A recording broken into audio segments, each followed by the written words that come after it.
Hey, what's up? It's your boy, Jeff Releford, and I thank you for joining me on the Jeff Releford Show. Because listen, you could have been doing anything else today, right? But you chose on your way home from work, or if you just at home chilling, to tune in to the Jeff Releford Show. Now, real quick, I want to say this to you. Go ahead, tell your friends and family to download the online Radio Box app to your Android or your Apple device. So that way you can go ahead and listen to us on the go. And what you do is from there, you type in Biggs Radio Chicago. Okay? Biggs Radio Chicago. And also listen to our sister stations in Indianapolis, Indiana, Pasadena, California, Atlanta, Georgia. And once again, you are kicking it with Jeff Releford on the Jeff Releford Show on Biggs Radio Chicago, the voice of a new generation. Let's go. What's up, y'all? It's your boy, Life Coach Jeff, coming to you live. And look, I done made y'all see the guest already. Y'all wasn't even supposed to see the guest yet, but y'all seen him.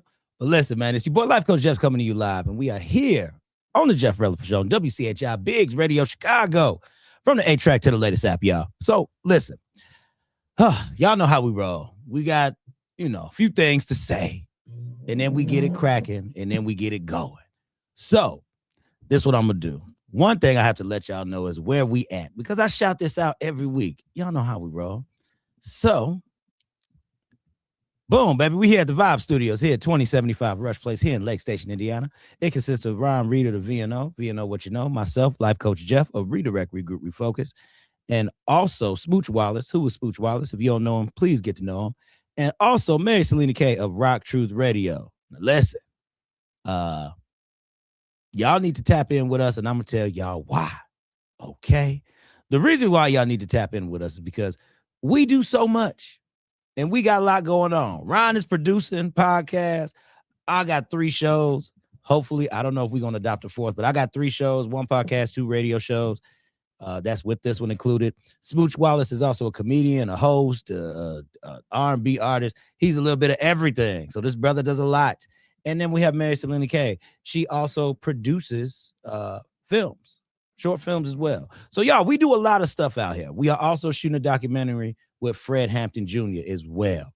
So, y'all need to stay tapped in with us. This is what we do. This is how we roll. So, yes, baby. Vibe Studios, if you need any of these services, please just reach out to us. This is what we do, people. All right. Also, I need to shout out Shateria Beauty, okay? Chicago's #1 vegan hair care line. Y'all see these mains. It's okay. Y'all see what's going on. That's SHATERIA Beauty, okay? When I tell you, y'all, they've been on 106.3, they've been on Power 92, they've been on Rejoice 102.3, and they say the same thing. They're out here giving cancer patients their hair back. I can't make this up, and it's all through natural products, okay? So y'all go to www.shateria, that's SHATERIA beauty.com. All right. Big shout out to Becky and Pete at Good Day NWI. Okay. Listen, they're good people. Their show airs on every Sunday at 7 p.m. They do their thing. Becky and Pete, Good Day NWI. I had a very good conversation with Becky today. Y'all gonna see some things coming up. Yeah. With us and some things happening. What you got to do is you have to diversify yourself. You have to be cross-marketable to people. I don't think a lot of artists and I don't think a lot of people really understand what that means. That means you have to make yourself noticeable by everyone. It's always good to have different networks. Everybody doesn't have to be doing the same thing. Spread the love around. So that's what Life Coach Jeff doing, being a little diverse. Y'all might see some things come up, but that's what we got. Shout out to Becky and Pete. Good Day NWI. So now, okay, y'all. Y'all saw the flyer. I talked about it a couple times. Y'all might have seen his past show before because I played it, dog. Yes, I played it because the people need to hear what you had to say. Mm-hmm. You know what I mean? So, without further ado, here it is, my brother, Mr. Lemoyne Alexander. How you guys doing? Good. There you go, big dog. Now listen, stranger to Life Coach Jeff. You know what we do over here. I know. Y'all don't understand, man. When I first met this brother, how do we do this? How do we go about this? My cousin met you, didn't he? Yeah. My cousin met you first. You came on his show, and then we got to sat down and talking and everything. And I'm like, you know what? This is somebody that people need to know. And I definitely say this. I say this all the time. I say, if you don't know Lemoyne Alexander, I don't know what's going on. But I like the way you move though. You know, you don't always have to be out in the front and everything. You chill out, you do things. I was trying smooth and slow. Smooth and slow, y'all. When we was at the conference, listen, I can't make this up. We was at the Biggs Radio conference in Rockford, okay? Mhm. I was sitting up there, I was like, y'all need to know this man. I had a couple people coming here. My man was like, dude. He was trying to get to where he was going and chill. I don't blame you, brother. But, you know, I just really respect what you do. And I thank you, man, Thank for, you. I appreciate that. For the relationship we got, you know, because it's a good thing, man. So the last time I was here, it was this time last year. It was. So it had to be either about a year ago or over a year ago when you were on, man. So what's been going on since that time, man? Let's talk about it. My goodness, a lot has happened since the last time I've been on the show. Yeah. You know, insecurity is overwhelming. I mean, definitely the love that I get from my fans for that song is incredible. And we just dropped Claustrophobia a month ago, and it's 125,000 like unreal streams. And it's almost impossible because insecurity, people was just getting to know the song, and after they kind of like embellished it and became big fans, when I dropped the second single, it just grew. It didn't take that long, maybe about a month, and it surpassed Insecurity already. I'm really surprised by that. Yo, that's dope. Mm-hmm. And for the people that don't know, what kind of record is Insecurities? Insecurity is a rock song that I had the pleasure of doing, you know, and I spent a little bit amount of time, you know, working on that song. Actually, I did that song in Arizona, and I clearly didn't know it was going to be the song that it is, that, you know, it made me. And why is that? It's, again, we talked about this last year, but you know, it's about personal growth within yourself, you know, and trying to, you know, make yourself relevant. Definitely. Especially of the issues that you have that can be in anything, like relationships and all kinds of stuff that you find yourself insecure in. And that song kind of helps you, encourages you. That it lets people know that it's okay to be insecure, you know, just, you know, work with it and rebuild from it. Definitely. I love that, man. And y'all don't understand. Like I've told y'all before, this brother has a lot of experience doing in music, you know.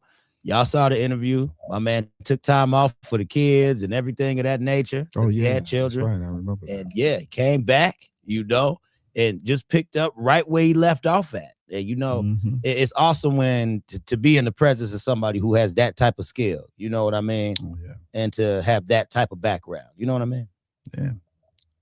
So, I'm really excited about the new journey I'm on right now. Yeah. And we haven't even dropped the album yet. The album literally comes out in February. Okay. Yeah.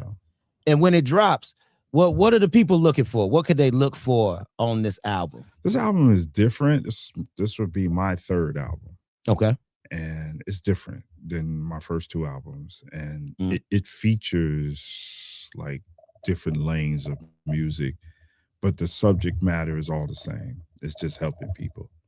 Definitely. You know, and encouraging people and identifying yourself with, you know, subjects that we're all well known for, you know, that can help you get along in life. That's basically what it is for me. You know, it's like a therapy album. Okay, got you. And see, yo, that's what, again, y'all know, I like stuff like this, y'all. If it's about healing, growth, moving forward, that type of stuff, we all for it. I mean, just the title of the album is called Alone, so right there. Okay, so was the title inspired by just that isolation? Yeah. Kind of being within your thoughts and getting the time to just help yourself, regroup yourself the whole nine? Yep, entirely. I mean, it was brought on to me by the label and my management team that we need to call it Alone. Okay. You know, because most of my songs was about being alone and like claustrophobia is alone, insecurity. You know, most of my songs are like that. You know, Yeah. it's a therapy. It's just therapy. Okay. Now, was there anything that brought it on to make you want to do this type of music? You know, for real. Yeah, Because you know, I know things happen. Yeah, things happen in life. Know, Things happen in life, and during the time when I was working on insecurity, you know, I just got out of a divorce, and I wasn't really happy with myself. Okay. In the situation that I was in, and I needed to find growth. I needed to find myself.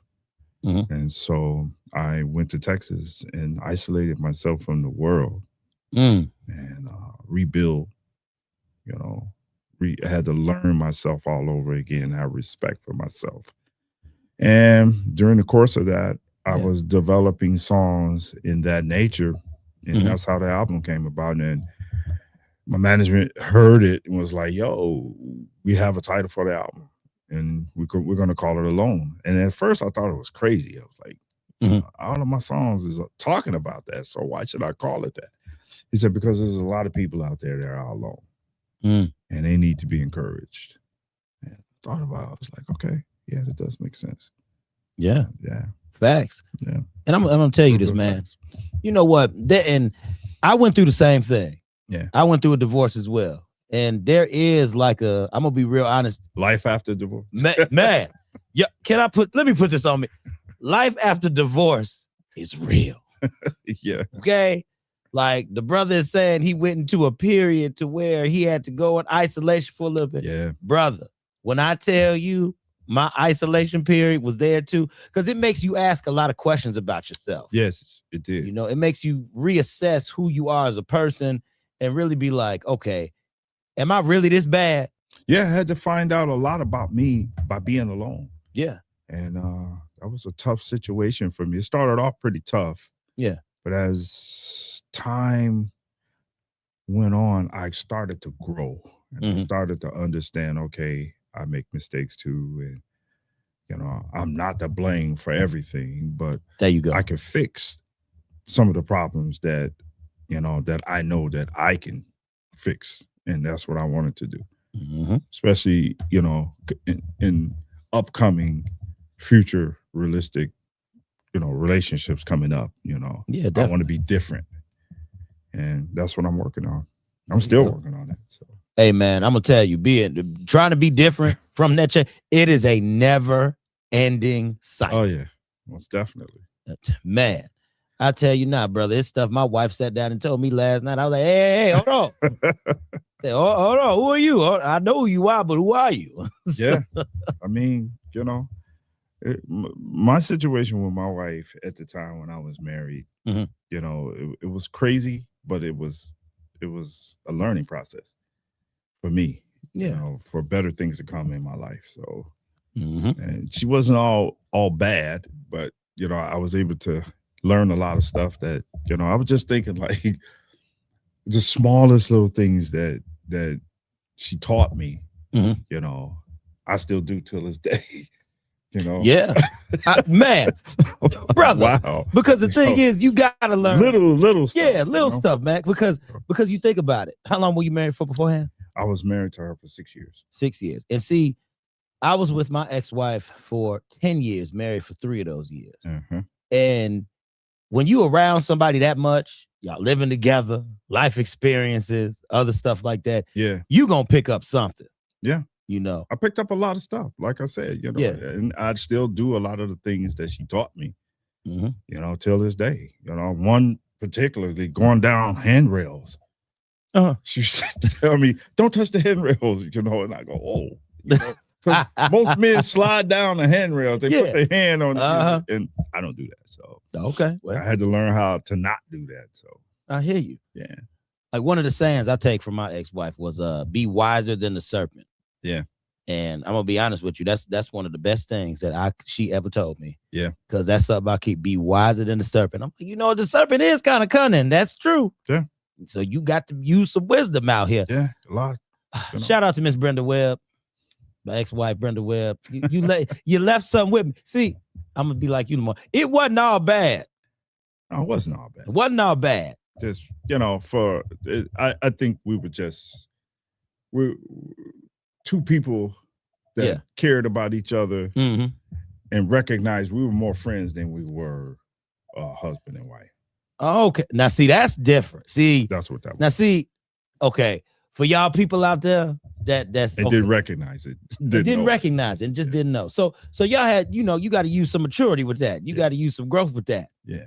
And see, okay, so this is what I have to say about that for my young people out there who getting in these relationships or marriages, and what you're doing is you moving real quick on it, and you just want to end something just because. Sometimes you have to make adult decisions like that. Yeah. Not to end something over stupidity. Right. But these are two people that came together and said, you know what, maybe, just maybe, we could just be cool. Yeah. Yeah. And it's hard in the beginning. Yeah, it is. When you come to that conclusion. Yeah, it is. Because you look at all of the damage that was done and the pain, it was still painful. Yeah. I still went through the pain, and it helped me to develop and create songs that I would have never thought of making. Wow. I would have never, these songs like Insecurity, I would have never made these songs had I not went through that. Okay. So I look at that as a encouragement. There you go. For me, and like therapy. The song Insecurity, I said this before. When I created that song, I was deep in depression. And I needed a song for me. I was writing songs for everybody, and then I got to the point where I was like, I'm ready to write songs that can heal. Yeah. And so Insecurity was my first one, and it literally healed me. And I would listen to it all the time when I'm feeling a certain kind of way, and it encouraged me to not put myself in situations like that again. So when I listen to it, I'm like, oh, it's a reminder to let me know. Exactly. Hey, and till this day, it still works. It's effective. That's dope, man. Yeah.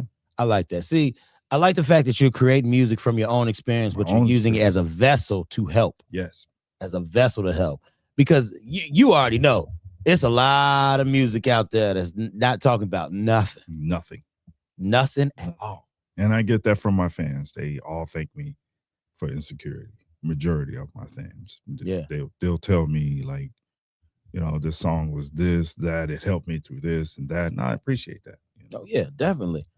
See, y'all, and that's what it's about. See, we talk to people that change lives over here. I want to let y'all know that entertainment and networking and all this is a whole experience. It's a whole experience. And I've learned that you can be the person that could just know a lot of people, right? Yeah. And have connections and say all this stuff. That more so helps you. But to get into a portion where now you do something to help others. Oh yeah. That's a totally different feeling in entertainment. Back in the day, when I was growing up with music, real music used to help people. That's true. Today people don't talk about healing or helping people. It's more about what they got, what they're gonna get, and who they're gonna get, and how they got them, and beefing on records. That's what it's all about now. And I wanted to change that.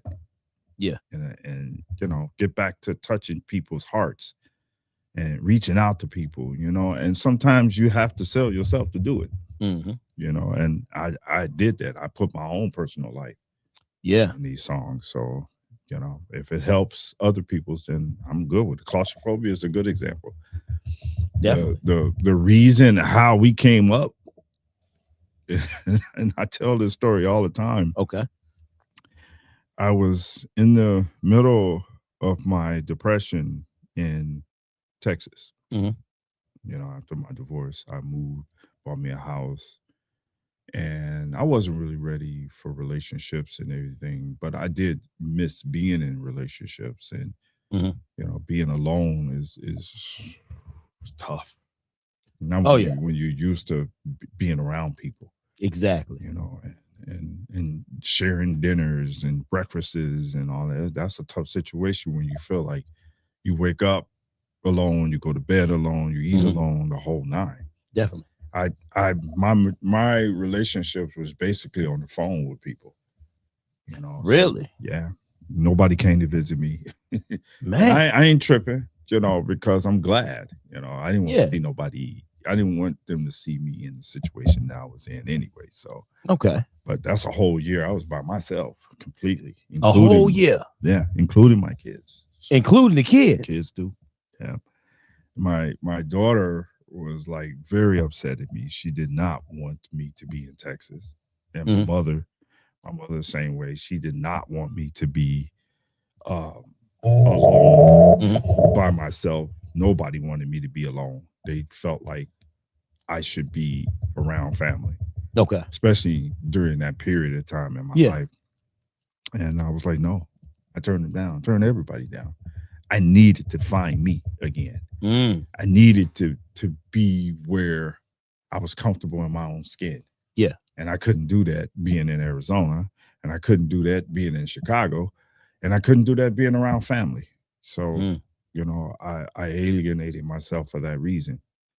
And during the process, um, I was on the phone with my manager, Mhm. and I was something was going on, and I was like at the brink of breaking down. And he Okay. was like, no, no, no, no, no, we're not going to do that. And he was just lifting me up. And I'm telling him the conditions and all the stuff that's going on with me. He was like, no, we're going to make a song about it. Make a song about it. I'm looking at him like, seriously, man, you want me to? I'm pouring out my heart to this man.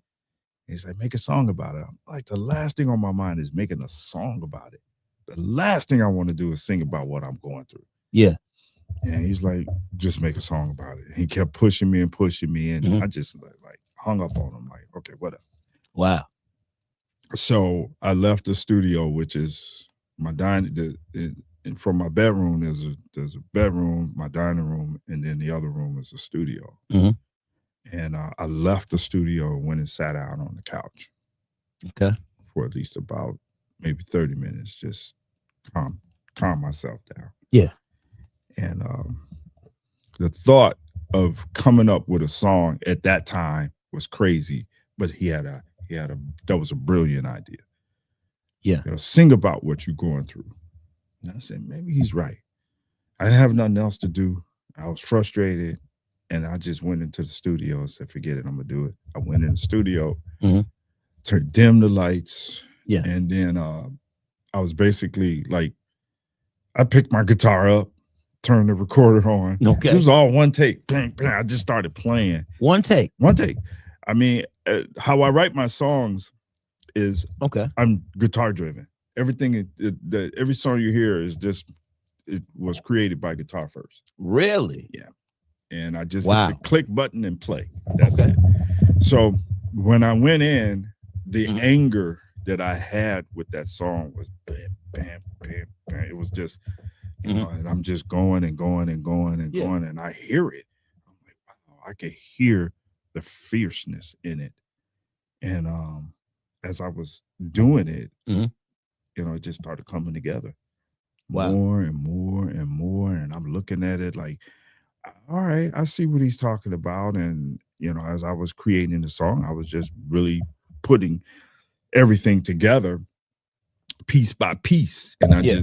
I went from like basically uh the guitars. I added more guitars and more guitars. And before long, I had a full song within 2 hours. Wow. And then I played the drums on it. The drums I always do last. Okay. I don't know why, but I always do drums last to follow the click and my guitars. And so, you know, I thought that was a good idea. I'm glad he made me come up with I didn't have a title for it, but I had the music. And as I was creating the song, you know, it started to grow. It started to build and build and build. And before long, I had bass line, the drums. I had a full, complete track. And, you know, and I was thinking about what me and him was talking about. And I told him, man, I just feel This claustrophobic. The walls are caving in on me. Yeah. I hate it here. Even though I was in Texas Mhm. and it was helping me to heal, being isolated in the house. Even my neighbor had to knock on my door just to check. Oh, just to check on you. Yeah, Because you didn't leave the house. I never left. Oh, wow. Even when I got sick, the neighbor came over and knocked on the door and was like, dude, we've been knocking on your door for 2 days and you didn't answer. We was getting ready to call the ambulance or police or something. And I was sick. And she was like, you're sick. We're going to take you to the hospital. They took me to the hospital and everything. And yeah, that was during the time I was creating the song. Okay. But I had already finished claustrophobia by the time I got sick and went to the hospital. But during the process of making it, I had took all the words and remembered everything me and him was talking about. Yeah. And I said, you know what? I'm going to call it claustrophobia because that's how I feel. And the rest is history. I went in. Man. I started. The lyrics even came by itself. I mean, I just started singing. Like a lot of freestyle. I take a lot of freestyle, and sometimes I don't write stuff down. I'll just sing what's on my mind. Then I'll go back and fix it. Okay. To make the words, rhyme or either sound realistic. I pour out my heart in these songs. I give my songs my heart. And sometimes the words doesn't match, so I have to make the words match a little bit. But on this song, it was deep because everything you hear from note to note, word for word is what I was experiencing. Wow. And it was a deep song. So after about, I think I spent like 24 hours on that song. And by the time I finished the song, it was a whole new day. Wow. And true story, I called him up and said, okay, you got your song. I finished it. He was like, what? You really did it? I was like, yeah.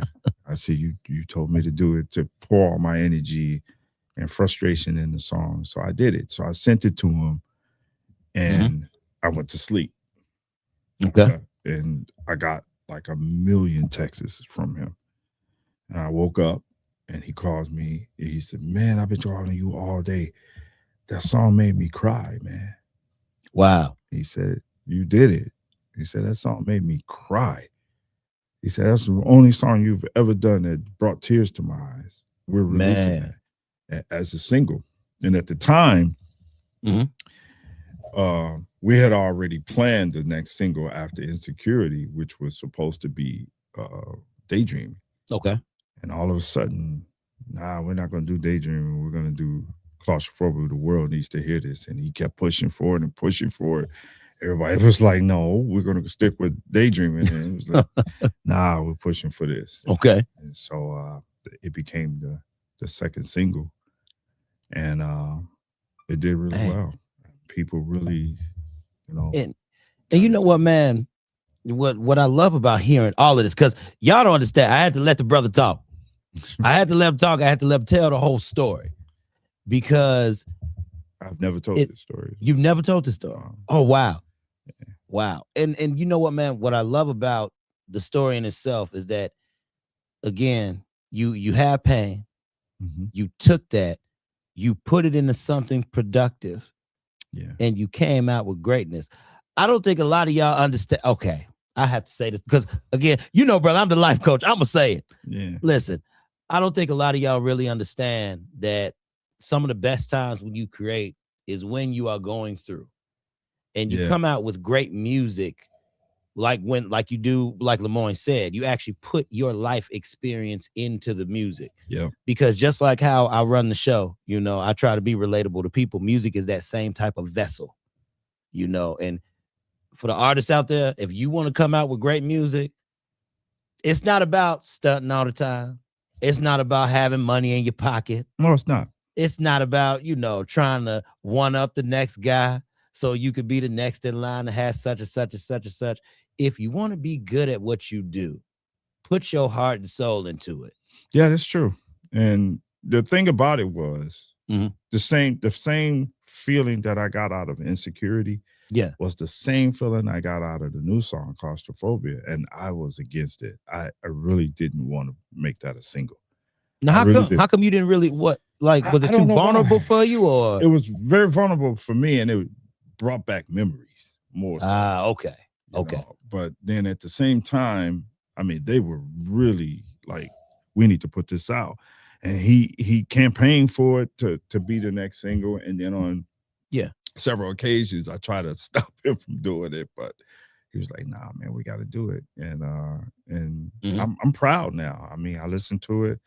It's one of the songs that's in my set list. I play it, it just because it's in my set list now. I wanted to do something different in the song. So when people come and see me perform it, it's a little different. Okay. Something special for the audience. Okay. And when you hear it. So I like that. Yeah. Now, speaking of performing, you have a New Year's Eve concert coming up, brother. Yes. You do. I'm trying to get all my fans to come out there. Because I remember when I was on my second album, people were like, when do you come to Chicago? When do you come to Chicago? And I did a show about 2 years ago at the African Fest. Okay. And they was like, we missed it. Some people came, but it was a lot of people there. But you know, my fans showed up. Some of them didn't know about it, and they didn't really promote it the way I felt it should have been promoted. But I did show up and I performed. And from that point on, everybody's been asking me to come back. And so I said, okay, I want to do a show here again, a personal private show, which was on New Year's. And these are the tickets. There it is. Go ahead, lift them up. They can see it right there in the cap. There it is. Boom. We already got rid of a lot of tickets. And no, they right there. That's yours. Yeah, right here? Right there. There it is. Right there. Them the tickets. Right. Yep. And we got 3 more tickets left. 3 more tickets left, y'all. So you guys can call in and get these tickets for free. It's going to be this is one of my most special shows because I'm doing a lot different than all of my other shows that I did. I mean, I'm interacting with the audience. We're actually shooting a live music video. Oh. Yeah. And it's a lot of stuff we're doing on this show. We're giving away free food. It's going to be a laser thing for New Year's. We'll have a laser. Okay. So it's going to be a really nice show. We just need to fill the audience up so they can show up, so they can see it, Yeah. I'm selling tickets, but I need more tickets sold. Okay, let me, I'm going to shout this out real quick. Now, listen, we're going to be at Reggie's, okay? Reggie's Rock Club, 2109 South State Street in Chicago, Illinois, on December 31st, 9 p.m. Now, the doors open at 8, okay? The doors open at 8 p.m., but the show starts at 9. Yeah. That's at Reggie's Rock Club, 2109 South State Street in Chicago, Illinois. Now, listen, y'all, we got 3 tickets left. 3 tickets. What we say? We got 3 tickets left. And he had 10, so. There you go. So you got 3, so. 3 tickets left. Yeah, and we're doing some, this is a special show for me. This is me, thanking my fans. And that's the reason why I want to also do the music video, because I want to show my fans in my music video. So, there you go. And we also have a special guest artist that's going to perform. We have a DJ that's going to be killing it after the concert. Okay. We're going to have fun. This is one of those special nights where you get a lot for your money. And the tickets is what, $20? Yeah, $25, something like that. Now listen, you had a tattoo artist at your last party. Oh yeah, I remember. Are they coming back? Yeah. Okay, look, because that's the tattoo right there. Life Coach Jeff, John 14:27. Yeah. That's what I got, brother. We're gonna have all of that. I'm telling you, it's gonna be one hell of a night, And I get to sing my songs to my fans personally and thanking them. So yeah, it's gonna be a good night. Oh, yeah. See, and y'all, this is what we do. Let me give y'all that number to call, okay? We got Monday Night Mayhem, but I'm about to throw the flyer up here, okay? Now, look, y'all know we got my show, the Jeff Releford Show from 5 to 6 p.m., the Mixtape Monday with Julian St. Chris, and then the Diamond Big Show from 8 to 10 p.m. The number to call for these tickets, again, I got 3 tickets left on the Jeff Releford Show. You don't want to miss this show. You don't want to miss it. Yeah. It's 773-462-4447. Again, the number is 773-462-4447. Give us a call even if you want to go and you on the live, hit us up on the live, type it in the chat. I can see it on the screen. And you got you some free tickets right here. Yeah. Even the Yeah. ravers, you know, I welcome ravers too. So there you go. Yeah. See, and what I like about, like you said about the show, is you're making it personal for your fans. Yeah. You know, you want your fans to really interact with you, what you have going on. Yes. And really, you want to connect in a way to where they are really feeling your music. Yes. Yes. And that's what I like about how you did your show. Even the show he did last year, phenomenal. Thank you. Phenomenal. The brother performed. He did his thing. Yeah. So if y'all missed this, you are missing out on a heck of a show. Yeah. Okay. This is going to be fun for me, you know, because I could really be in touch with my fans a little bit closer this time. Mm-hmm. You know, before things start to blow up, because I can feel it coming for next year. Oh, yeah, definitely. Oh, yeah. Dog, I know you got some things cooking for next year. Yeah. And because the thing is, let me tell y'all something. When you on an upward trajectory like that and you have good things going on, keep the momentum going. Yeah. Don't stop. Because go ahead. You know, it's tough. You know, I hear that all the time. I got like this guy over here, man. He wakes me up. Shout out to Sleepy in the building. Shout out to Sleepy Wicked in the house. They all, man, it's tiresome. You know, I don't get much sleep, but you know, when it's time to do what I have to do, I'm ready. I'm always ready. Oh, fact. Always ready to go. Because that's the thing, man. It's the gift. It's the talent. You know what I mean? We always stay ready to do what we got to do. Oh, yeah. We stay ready to do what we got to do. We have to. Yeah. But sometimes it's just that push. Yeah. We need that extra. Without push. These guys, I wouldn't be able to do it. So I hear you, brother. This is teamwork all the way. Oh, yeah. Because I have my moments when I'm tired and all I want to do is just go to sleep. Oh, yeah. That's it. So I'm telling you. Yeah. Let me tell you, because Ash is always telling me, she like, Jeff, you need to get your rest. But when it's time to go out, I think you need to be at this event. Oh, yeah. I don't want to be at the event. Now see, here I go. I got to cover myself like I do every week. I'm not trying to say that I don't want to be at your event.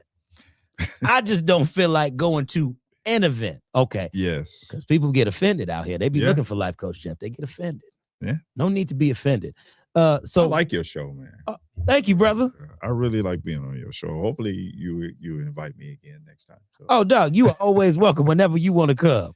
Let me tell you something, man, because Lemoyne, again, just to hear your story about your career, everything that happened, even up to now on this new journey that you're on, and how all of that got started and how everything has developed thus far. It's different, you know, coming, you know, from being in the hip hop genre for so many years. Yeah, I bet. And then I switch over to a whole different genre, and I have my reasons for doing it. Yeah, you know, I think we talked about that before. Well, let the fans know, the viewers and listeners know why you happen to switch. Well, I switched because rap and hip hop, it helped me develop who I am as an artist, producer, writer, songwriter, everything, you know. And there were so many things that like crossfaded me to make me change, because I didn't want to be, you know, quote unquote, that whole hard gangster rap thing. I didn't want to be associated with that anymore. Yeah. And it was a good thing in the beginning, but then when it started causing deaths and people were dying, and then you got coast to coast fighting other coasts, and before long I lost so many people being involved in that it's not about music no more. Now it's about survival. Exactly. You know? And I was like, nah, this ain't for me no more. And I lost my energy in it, and you know, and I picked up my guitar one day and I said, this is what I want to do. I'm going back to playing guitar. And I had no idea I was going to end up doing rock and making a band and putting all that stuff together. And before long, I was in it all the way, 100%. Man. And you couldn't pay me to do a rap record, you know, and I enjoy doing what I do now. You know, I did 10 years with my band, State of Grace. 10 years. That's awesome, man. Yeah. And some bands you can't even get them to stay together 10 minutes. That's true. It was hard trying to keep these guys together. I mean, it was tough, but you know, we managed to get at least 3 albums out of it and a compilation album, and 1 album went completely platinum. We got 1 platinum album. Awesome. Yeah. Y'all heard this? Look at this man's face here. Platinum album in the house. Again, I be trying to tell the people I know a few people. I know a couple people. I be trying to tell them. They don't believe Life Coach Jeff sometimes until they see you. You know, they got to see you on the show a little bit. Yeah. What you talking about? Well, the name of the band is called State of Grace, ST8 of Grace, the number 8. But, you know, if you want to go back and listen to some of the old stuff that I did. But I'm more excited about the new stuff now, you know. Yeah, definitely. And becoming a solo artist was like the minimal thing I wanted to do. But, you know, with the loss of my father and his promise for me to go back and sing, I didn't want to do it. And, you know, I kept my word with him, and that's why I'm here today, because there are times when I want to give up, but I could feel him like, don't you do it. I hear you. You know, so now how long ago was that? When my father passed, I was still with State of Grace, and I walked away from the band to get myself together. And during that break, I did a song called Solitude. Okay.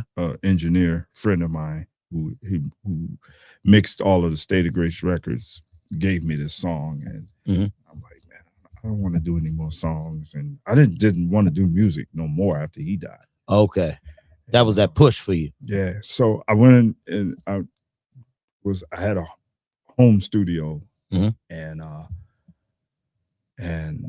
think at the time my ex-wife was telling me, you need to, you know, why don't you go do something?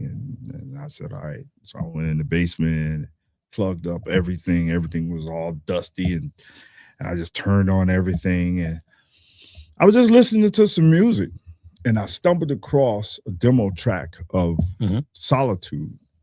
Okay. I said, okay, I could do something with this. And I started singing it and playing it, and I switched everything around, and I played the guitars over. I just recreated the whole song. Oh, wow. And once I did it, I liked what I heard. And like I said, it wasn't even long. I think the last label I was with at the time that had signed State of Grace, you know, I had talked to him. He passed too, you know, and he said, what are you guys going to do? And I was like, what guys, man, we gone. Everybody's done. He said, we through. We're done. He said, well, what you got? And I told him, I said, well, I'm just working on this little demo. And he said, let me hear it. I sent it to him. He said, dude, you need to mix this. Let's mix this and put it out. I said, no, I don't want to put anything out. He kept pushing me. I said, no, I really don't want to, you know, because I'm used to being the guy in the band. I felt really uncomfortable being by myself. You know? Yeah. Because then the blame shifts to me personally. Exactly. So he thought it was a great idea, and he put it out anyway. You know, we mixed the record, we put it out. Okay. And it made a little noise. And during that time, I got a call from a label that really liked the song and was like, you know, I want to sign you. And I didn't even shop it. I didn't even get a chance to shop the record. Oh, wow. And, you know, she told me, she was the president. She said, I'm going to give you all the freedom you need to record. Do whatever you want. We'll give you the money and everything. And they did it. Wow. And I put in the conflict was just the same conflict I'm having over a new song we're trying to put out. It's called Chasing Time. But at the time, he wouldn't, when I signed with the new label, he wouldn't let the original demo, he wouldn't take it down. He was like, no, I'm keeping it up. And I'm like, no, you got to take it down because I'm with a new label. He's like, no, I'm keeping it up. And he kept it up. Wow. So, you know, I couldn't do anything about it. And the record company, the new label, was like, yo, we're going to forget it. We're going to remix it. They remixed it and they put it out. And it happened to be one of my most prominent songs. You know, and the title of my album, my first debut album, you know, was dedicated to my dad. So, you know. Oh, wow. Okay. Him pushing me to be a solo artist. I'm comfortable with it now. I'm still having some issues with it because I'm used to being with a band, but you know, I'm comfortable with it now. And then after the first album, second album, then I signed with Wicked. Yeah. And we, you know, the success has been enormous. I mean, that's great. I mean, I way high beyond in what my expectations was. So Okay. my expectations was like, I've seen so much, heard so much, but this record, Yeah. Insecurity, came out. It was overwhelming.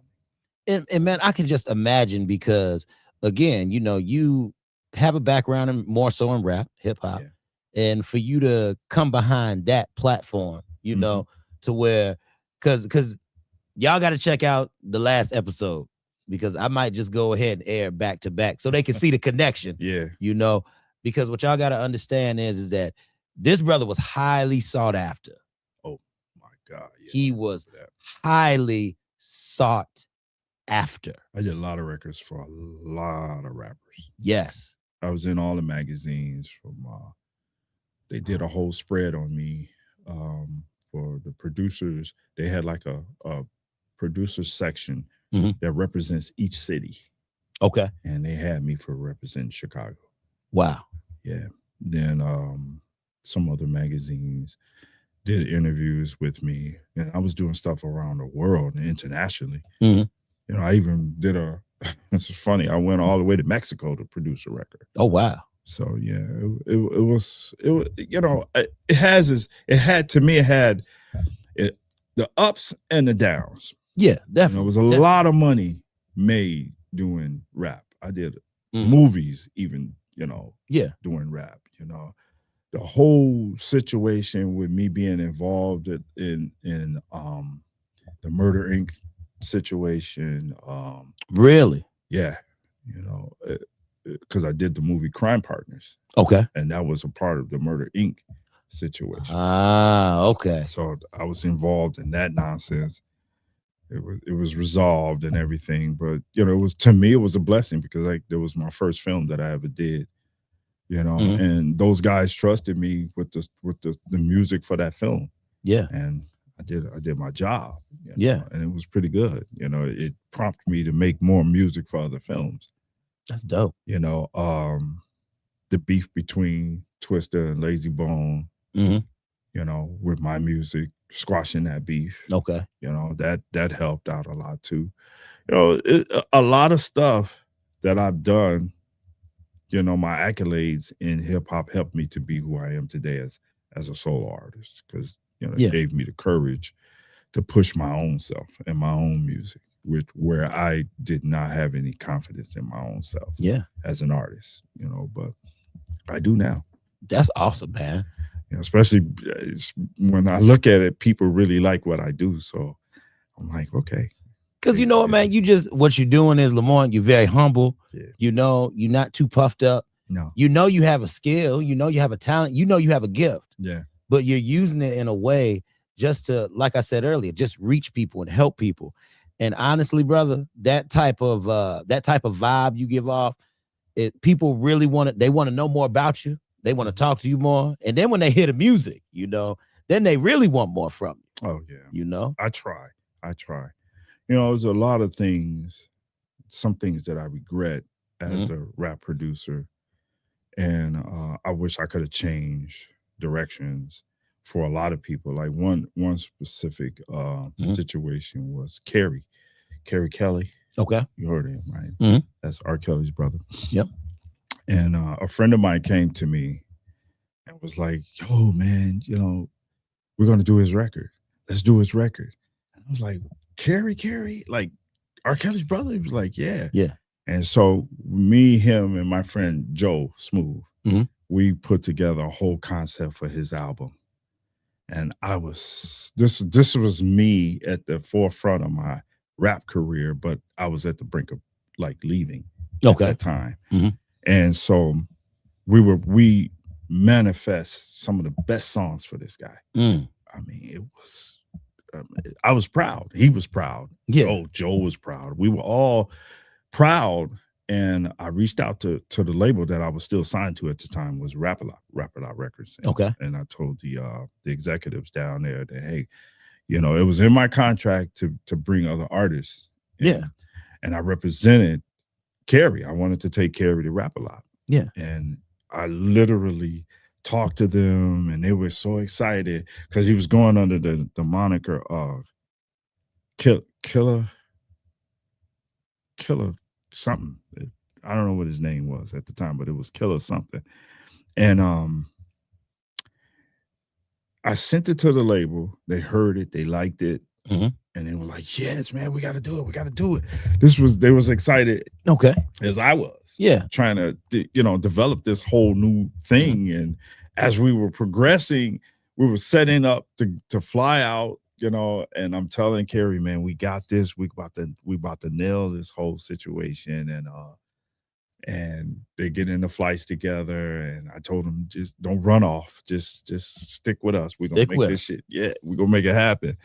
And about 2 days, I think it was like, it didn't even take that long. I got a phone call, and they said that if you put this record out, no, he told me, he said that we can't put this record out. It's a whole album. Wow. We can't even drop the single. We can't do nothing with this guy. And I said, what? What are you talking about? And because they found out it was R. Kelly's brother. Wow. And why? Like, how in the hell am I going to try to explain? And I'm arguing with them over the phone. Like, yo, yeah, what difference does it make? Exactly. He's got talent. He's not singing. He's rapping. Okay. Yeah, it's a totally different thing. He's got talent, man. Let's give this guy. And I'm rooting for him. I'm fighting for him. I'm trying to change their minds about this whole situation. And it's like, nah, man.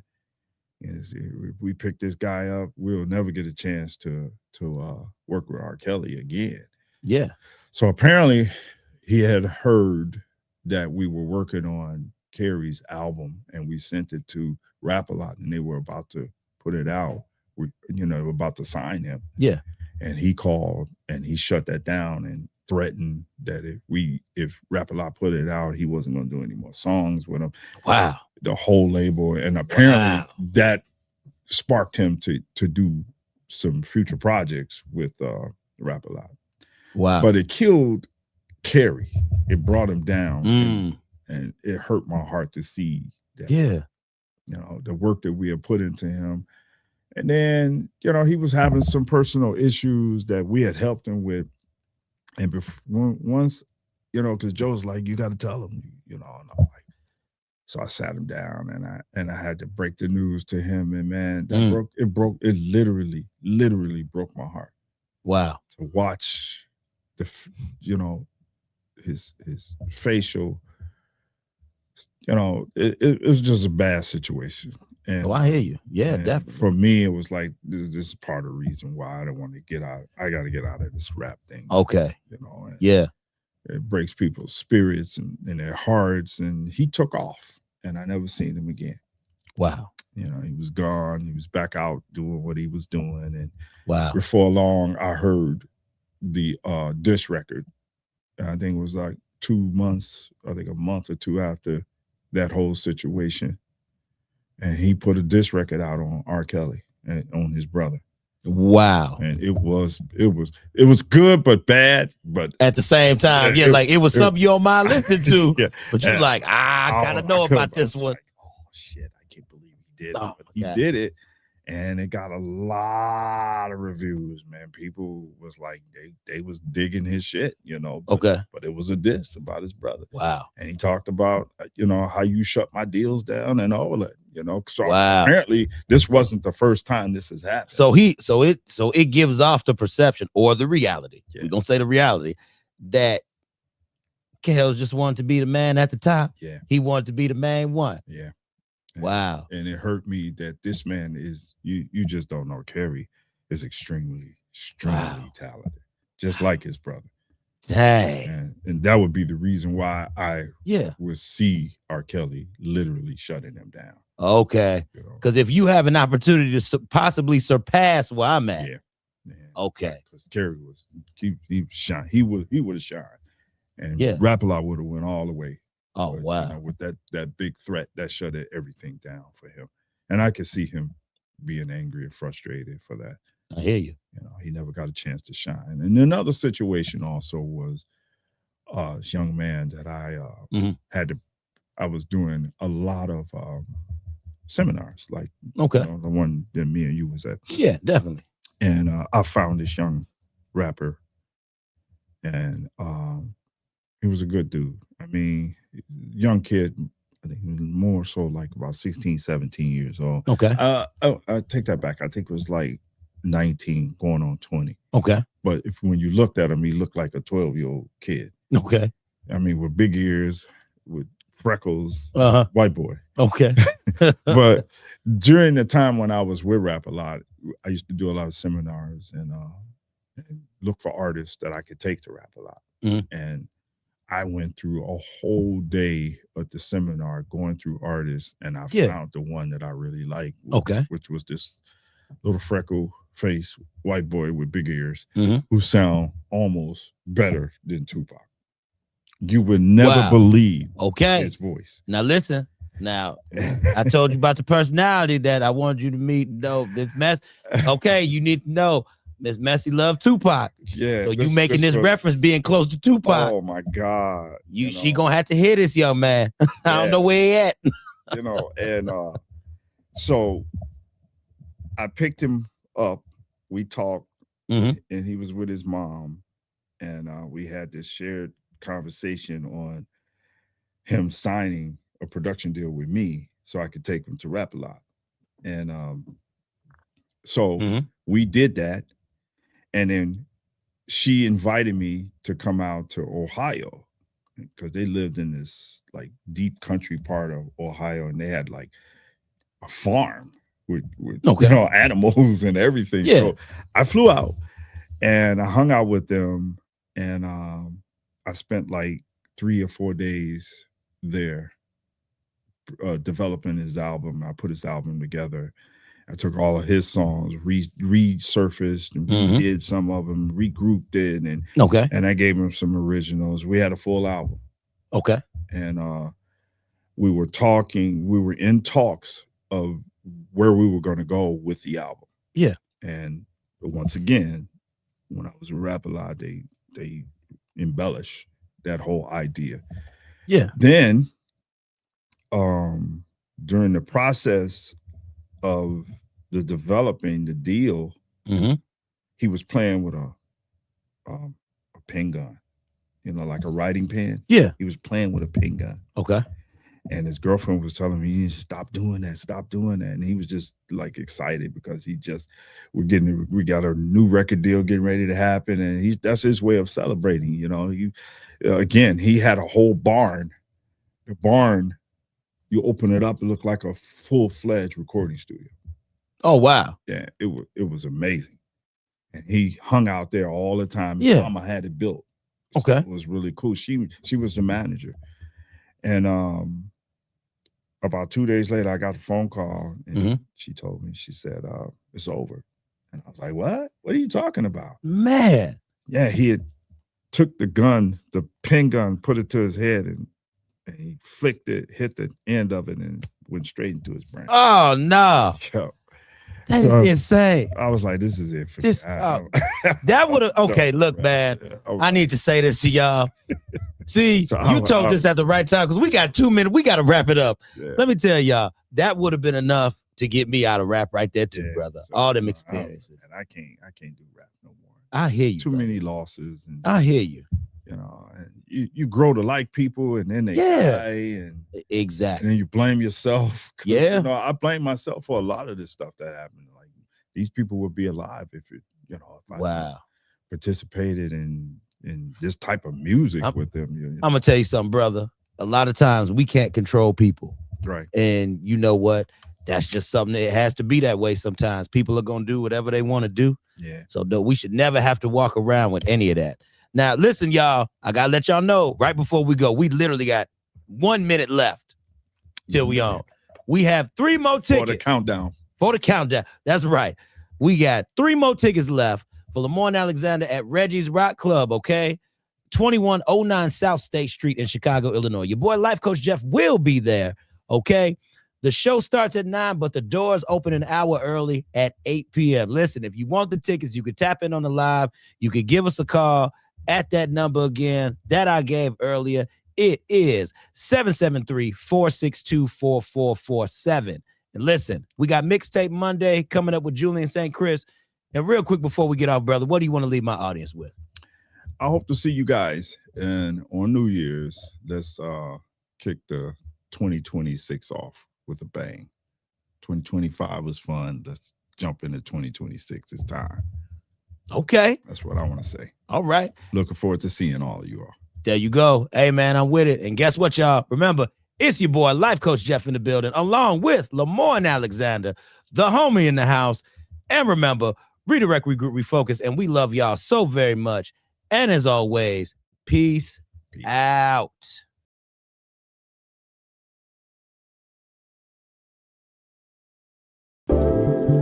Hey, what's up? It's your boy, Jeff Releford, and I thank you for joining me on the Jeff Releford Show.